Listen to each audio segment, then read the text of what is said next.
Crime scene के खुसूसी programme के साथ मैं हूं बीना खान। 19 अप्रैल 2014 को सुबह 11 बजे औरंगी टाउन के इलाके में एक लड़की को जला दिया गया और वो अभी 80% तक जली हुई है और मौत और जिंदगी के बीच में एक मुश्किल लड़ाई लड़ रही है। अभी वो सिविल हॉस्पिटल के बर्न्स वार्ड में है। नाम है उसका नादिया और सवाल ये उठता है कि उसको जलाया किसने? क्या उसके शौहर ने, जिसके साथ उसने लव मैरिज की थी 1.5 साल कबल, या फिर उसने खुदकुशी करने की कोशिश की? इन्हीं सवालात के जवाब तलाश करेंगे आज हम क्राइम सीन के खुसूसी प्रोग्राम में। हमारे साथ रहिए।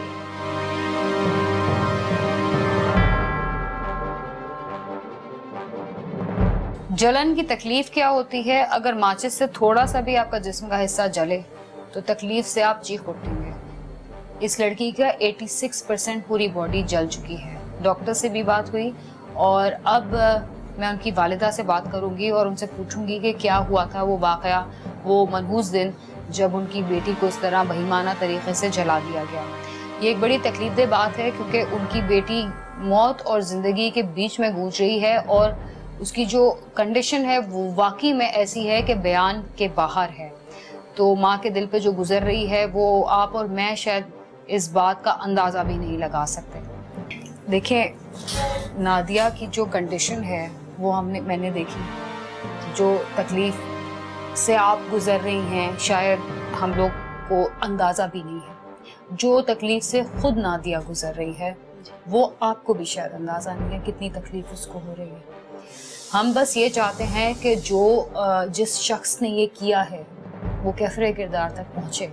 उसके लिए ज़रूरी है कि आप हमें तफसील से बताएं कि क्या वाक़या हुआ था। मैं आई तो यहाँ देखी बैंडेज हो चुका था।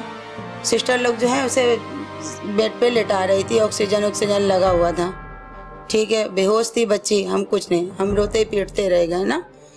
फिर उसके बाद जब बच्ची थोड़ी सी होश में आई, हमने पूछा तो बस एक ही अल्फाज बोला, अम्मी हम तंग आके अपने आप को ऐसा किया, बेहोश हो गई।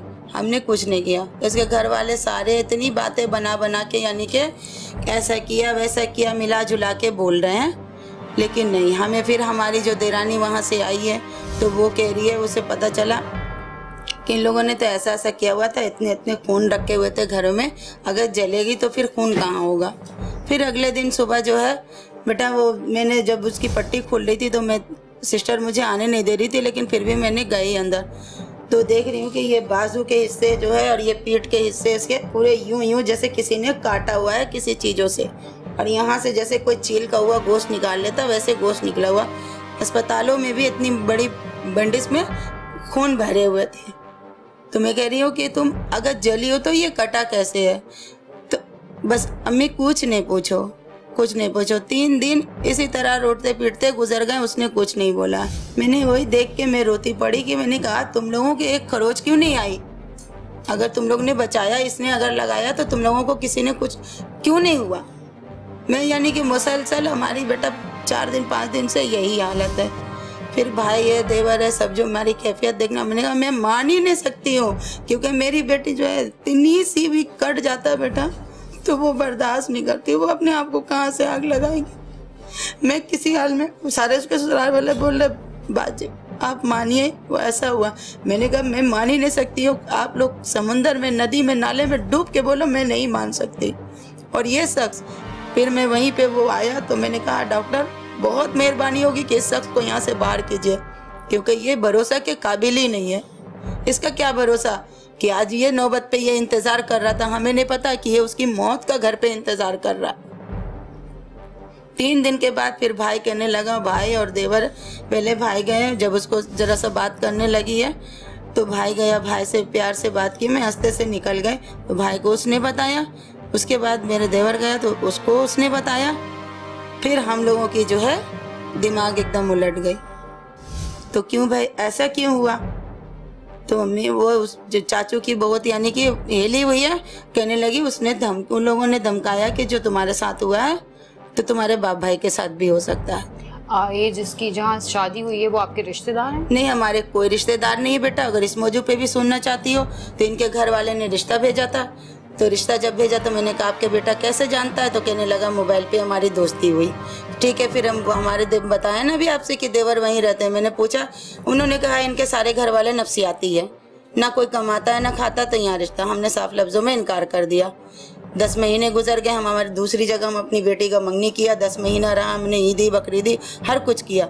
मंगनी के 3 महीना ये किस तरह से भड़का के और कोर्ट मैरिज किया, और उसमें लिखाया कि इस लड़का लड़की को अगर कुछ भी होता हल्फिया बयान तो लड़के के माँ बाप और लड़की की माँ बाप को गिरफ्तारी होगा। 19 अप्रैल 2014 को जो दिलखराश वाक़या पेश आया जिसमें नादिया जल गई, उसकी वालिदा से जो गुफ्तगू हुई आपने सुनी। अब मैं वालिद जो ज़फ़ीर साहब हैं उनसे भी बात करूंगी। ये दिल के मरीज़ भी हैं, तो इसलिए इन्होंने जब अपनी बेटी को देखा, ये मैं आंखों देखा हाल बता रही हूँ, तो ये अपने ऊपर काबू नहीं पा सके और उनकी बहुत बुरी हालत हो गई थी। और नादिया की वाकई में बहुत बहुत सीरियस कंडीशन है। तो अस्सलाम वालेकुम सर। अच्छा, आपने मुझे बताया था कि आपकी सबसे बड़ी बेटी है, उसके बाद आपके बेटे हैं। इसकी उम्र क्या है नादिया की? नादिया की 22 से 23 साल है। और नुमान की क्या उम्र है? नुमान की भी यही 22 साल होगा इसका उम्र। तो आपको लगता है कि सब लोग इन्वॉल्व हैं? देखें, मैं जब इन लोग शुरू से मैं आपको बता रहा हूँ कि जब घर से ये निकली है, फिर वहाँ से रिक्शा की है इसने, बीवी से मिलते ही मतलब वो बीवी जो है ना चीख पुकार शुरू कर दी, मेरी बेटी को मार दिया। मैंने बोला मुंह बंद रखें आप, अभी तो चलें, और किसी के सामने चीख पुकार नहीं करना, क्योंकि असलियत हमें नहीं पता है। तो जब आप इधर आए आपने देखा बेटी को? तो यहाँ जब आया मैं, यहाँ आने के बाद मैंने जाके बेटी को देखा, तो बेटी को मैं सामने पड़ी हुई है बेटी, लेकिन मैं पहचाना नहीं। मैं आगे पीछे ढूंढ रहा हूँ, तो नर्स जो है वो कही नादिया ये रही, तो नादिया को मैं पहचान नहीं सका। चेहरा बिल्कुल जो एकदम बिल्कुल काला, बिल्कुल काला था। उसके इतने से पैर जो है वो सही है, बाकी जो है उसका जिस्म। फिर उसने शुरू में गलत बयानी इसलिए की क्योंकि आपको लगता है कि वो तो मैं शौहर धमका रहा है? नहीं, मैं ये समझा कि इन लोगों ने हकीकत बता रहे हैं। आपको उस वक्त शुबा नहीं हुआ जब आपको वैसे ही पता था कि आपका दामाद आपकी बेटी पे तशद्दुद करता है? इतना बड़ा कदम उठाएगा ये तो हम नहीं सोच सकते ना। 3 दिन तक ऐसे ही बैठा रहे, कोई हमारा सुनवाई नहीं। बेटी जो है कह दी कि हाँ मैं खुद से चली। जब ये अल्फाज सुना मैंने, तब मैंने उनसे मदद मांगा, उन्होंने हमारे मदद किए। मेरे पास इतने पैसे नहीं थे कि हर किसी को मैं पैसा खिलाता तो मेरे केस में जान होता। अल्लाह मियां आपकी बेटी को सेहत याबी दे इंशाअल्लाह। आपने नादिया के वालिद का पॉइंट ऑफ व्यू सुना, अब हम उस मुल्जिम से भी मिलेंगे जिसने अपनी बीवी के साथ इतना घिनौना अमल किया, और हम ये दुआ गो हैं कि नादिया को जल्द अज जल्द सेहत याबी मिले। मगर डॉक्टर्स जो हैं वो होपफुल नहीं हैं, क्योंकि वो कहते हैं कि स्टेटिस्टिकली ऐसा नहीं होता।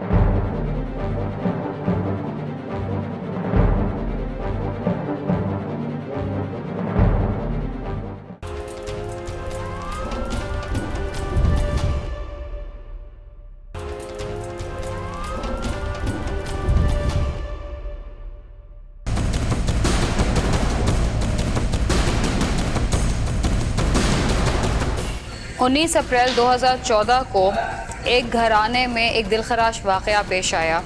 एक लड़की को जला दिया गया। ये थाना पाकिस्तान बाज़ार का लॉकअप है जहां इसको अभी गिरफ्तार किया गया है, और इससे हम गुफ्तगू करेंगे और पूछेंगे क्या ऐसी नौबत आई कि उसने इतना इंतहाई कदम उठाया।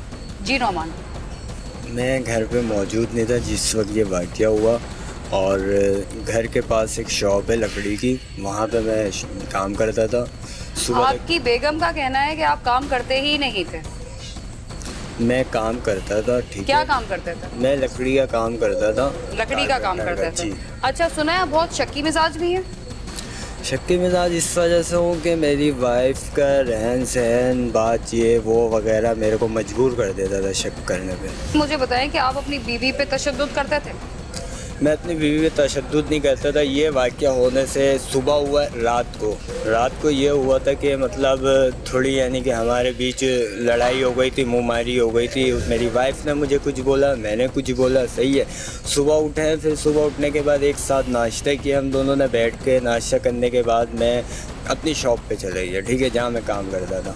शादी से पहले वो 2 बार खुदकुशी करने की कोशिश कर चुकी है। किस तरह, क्या कर रहा है? कुलूप खाए थे एक बार और एक बार चूहे मार की दवाई खाई थी, ठीक है। क्यों खाई थी? मैं लव करता था, ठीक है, मैंने रिश्ता भेजा, मेरे घर ससुराल वालों ने इनकार कर दिया था। तो उसके बाद मेरी वाइफ ने बोला मैं अपने घर वालों को समझाऊंगी, तो वो आप लोगों ने कोर्ट मैरिज कर ली? समझाया, नहीं माने, तो उन्होंने ऐसा कर लिया कि ऐसा करने के बाद शायद मान जाए। तो उसके बाद मेरी वाइफ ने बोला कि अब क्या करना है। मैंने बोला आप सोचो, आप बताओ, मैं भी सोच रहा हूँ, फिर बाकी तुम अपने जो सोचा तुम बताओ, मैं जो सोचूंगा मैं तुम्हें बता दूंगा। तो फिर हम दोनों ने फैसला किया कि कोर्ट मैरिज कर लेते हैं। मेरी कज़नों को मेरी वाइफ ने बोला मैं जा रही हूँ कपड़े बदलने, फिर जाऊँगी मैं अम्मी के घर, ठीक है। वो गई हैं, अंदर से कुंडी लगाई है उन्होंने, कुंडी लगाएंगे, फिर उसके बाद जब मिट्टी का तेल छिड़क रही थी ना अपने ऊपर, मिट्टी का तेल तक क्या आता है ये मेरे को नहीं पता, मैं घर पे मौजूद नहीं था। तो मेरी कज़नों ने बताया है कि खुशबू आई थी, तो हमने इधर उधर देखा, नीचे से झाँका तो ये सब हो रहा था। उसके बाद जब हमने सिलबट्टा और पता नहीं क्या क्या चीज़ से हमने खोलने की गेट कोशिश की, तो वो उस वक्त खैर घर पे नहीं था ना, मेरे को इस बारे में मालूम है। ये सब हुआ, मैं घर पे आया, एम्बुलेंस आई, मैं लेके चले गया, ना मैंने अपने घर वालों से पूछ पाछ की। वहाँ ले जाने के बाद दाखिला जो फ़ाइल होती है उस पर मैंने अपना नाम लिखा है और मैं उस वक्त से मैं वहीं मौजूद था। अस्सलाम वालेकुम सर, नंबर 1 इतना दिलखराश वाक़या है, 86% बर्न। वो लड़की को जब देखा तो सच में दिल ख़राब हो गया। अब जो लड़की का बयान है, उसने कहा कि मेरे हस्बैंड ने मुझे जलाया, पहले मारा पीटा है, उसके बाद तेल छिड़काया और जलाया, और मुझे इंसाफ चाहिए। आपने किस बेसिस पे अरेस्ट किया और आप जब जाए वक्त पर गए तो आपने क्या कुछ देखा? लड़की ने जो पहले दिन स्टेटमेंट दिया, शायद उसने शोर को बचाने की खातिर या किस तरह से बयान दिया कि मैंने हालात से तंग आ गए, चूँकि मेरी पहले मंगनी हो चुकी थी।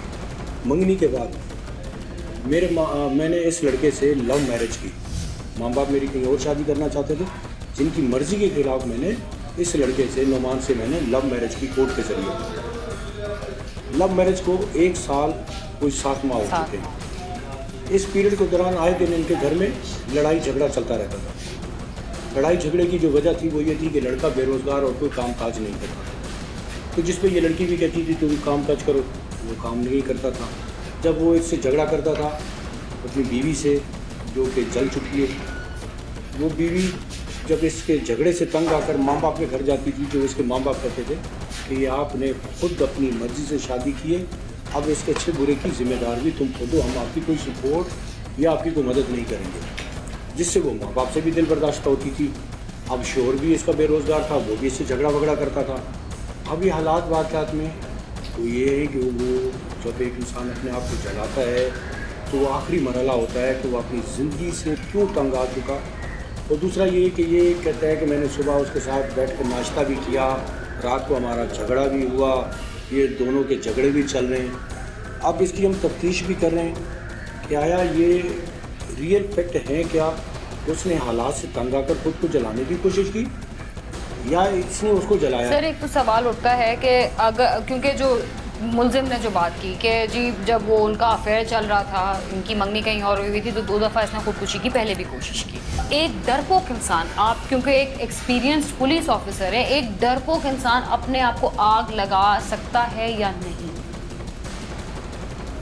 ये तो अभी तफ्तीश में ये साबित होगा कि इस लड़की ने अगर इससे कबल 2 दफ़ा चूहे मार दवाई अगर खाई है तो ज़ाहिर है जिस अस्पताल में गई होगी उस अस्पताल से हमारे थाने में एक मैसेज कन्वे हुआ होगा कि थाना से किसी अफसर को कार्रवाई के लिए रवाना किया जाए, एक लड़की चूहे मार जहर पी के आई, जो कि नहीं हुआ, नहीं तो आपके रिकॉर्ड्स में होता। थाने का रिकॉर्ड खामोश है जी।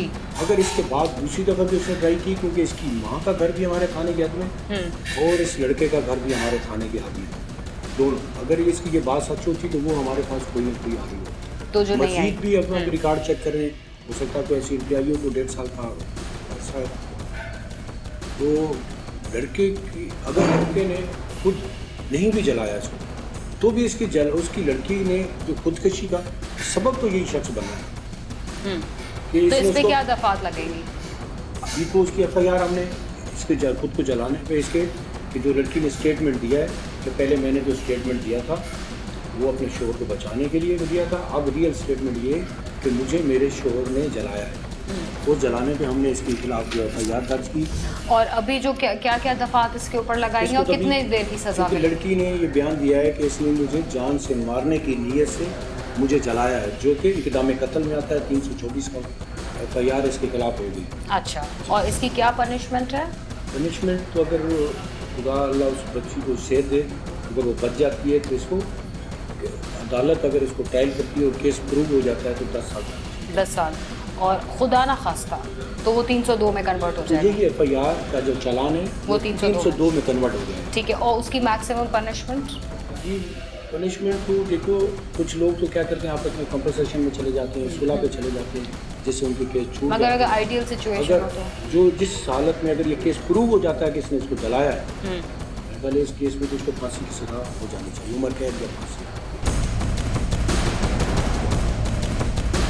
जब एक लड़की किसी से प्यार करती है और अपनी मर्जी से शादी कर लेती है तो क्या ये राइट बनता है पेरेंट्स का कि अगर वो किसी माली परेशानी में हो या दीगर परेशानियों में हो तो उसको घर भेज दिया जाए, ये कह के कि हमारा मसला नहीं है, आपने खुद अपनी ज़िंदगी गुजारनी है क्योंकि आपने अपनी मर्जी से शादी की थी।